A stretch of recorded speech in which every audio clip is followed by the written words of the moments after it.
झूलेलाल। हम लोग पूज्य छत्तीसगढ़ सिंधी महापंचायत द्वारा आयोजित एक बड़ा कार्यक्रम किया था। मोहित शिवानी जी हमारे साथ में, अमर जी हमारे साथ में है, महेश जी हमारे साथ में है और दूसरे गेस्ट भी हमारे साथ में हैं। गुरुनानी जी हैं। क्या कुछ कहेंगे? हु इज़ सिंधी, ये सवाल बहुत बार पूछा जाता है और सिंधियों को भी नहीं मालूम है कि सिंधी है कौन दरअसल। मुझे लगता है ये बात चर्चा की रही गई है, क्योंकि अब पूरा संपूर्ण सिंधी समाज जागृत है।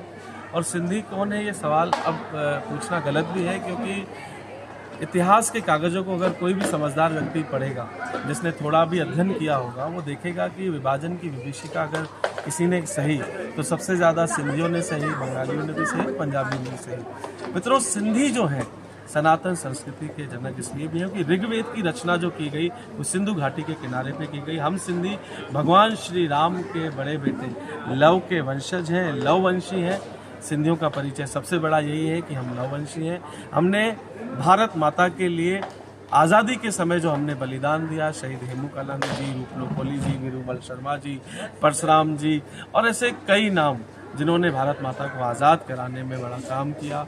और राष्ट्रीय स्वयंसेवक संघ में भी कई प्रचारक हमारे सिंधी रहे, माननीय हर्षु आडवाणी जी। तो हमेशा भारत माता को आगे रखा और देश के लिए और सनातन के लिए मर मिटने वाले सिंधी हैं।